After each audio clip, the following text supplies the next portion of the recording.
you? Good morning. Happy Election Day. Thank you. Two questions for you. One, first, any reaction to the bomb threats this morning? How's it impacted turnout? Any reaction from your campaign? The second, how are you feeling now that the polls are officially open? So we haven't seen, we've heard, checked out all the bomb threats. There are no credible ones yet. Law enforcement's working overtime to keep our elections safe. So I don't see any threat to voting, and I know New Jerseyans, so I know everybody's taking this really seriously and will get out to vote. But no impact so far in any of the operations you guys have?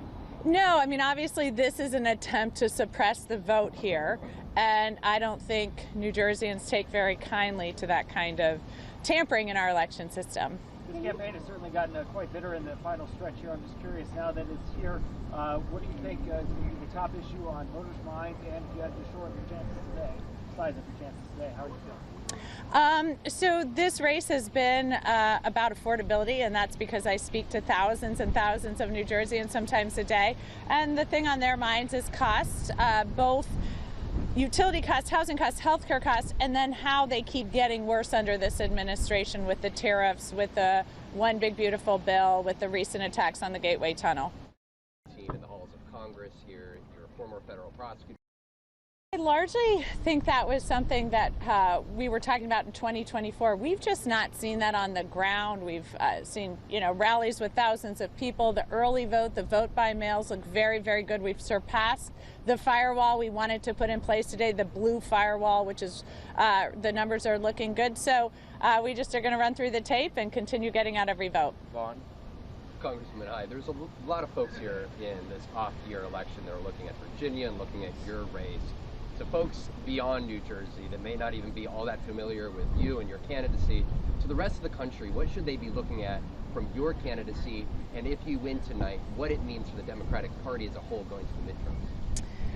Well, I'm going to work relentlessly to drive down costs for people. So I think as we are navigating what is going on in the nation right now with, as I said, constant attacks on our economy from the federal government and a need to make sure our state governments are running incredibly well to serve people and create opportunity, that's what I think people should look to New Jersey to lead on as I govern. Right now, as far as what to see and how we connect with people, I think it is doing, again, the kind of campaign I've run, which means speaking to thousands and thousands of the people that you want to serve in office and understand what keeps them up at night. I've told people in my state, look, if it's keeping you up at night as your governor, it's going to keep me up at night. Congresswoman, you have to make a prediction.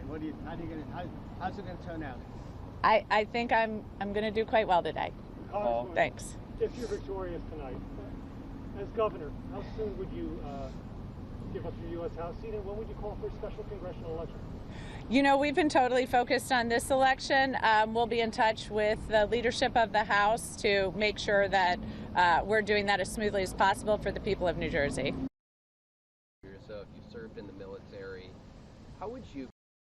Well, this is a state that sends $70 billion more to the federal government than we receive back in our tax returns. So certainly, if the federal government is going to refuse to run things like healthcare programs, education programs, support the innovation economy or basic infrastructure like the Gateway Tunnel project, then, we are going to be working here in New Jersey to claw back as much federal funding as possible to continue to run this innovation economy. We have one of the really most powerhouse economies in the nation. And so to harm New Jersey is to harm the nation's economy. So we'll fight back tooth and nail to make sure people here have opportunity. And we really run a great economy here in New Jersey. This morning we learned Vice President Cheney passed away. Obviously the opposite side of the aisle as you, but I'm just curious any thoughts on his passing.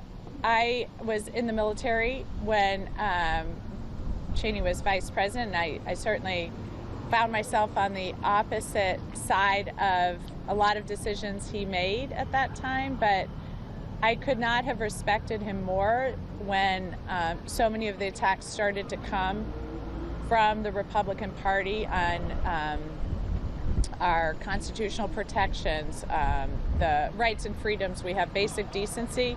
At that time, when it really mattered the most, he stood up, and I really respected that. We're headed to our diner, and then grabbing a large cup of coffee after at our coffee shop with an extra shot to get through the rest of the day. So thank you guys. I appreciate it. Thank you.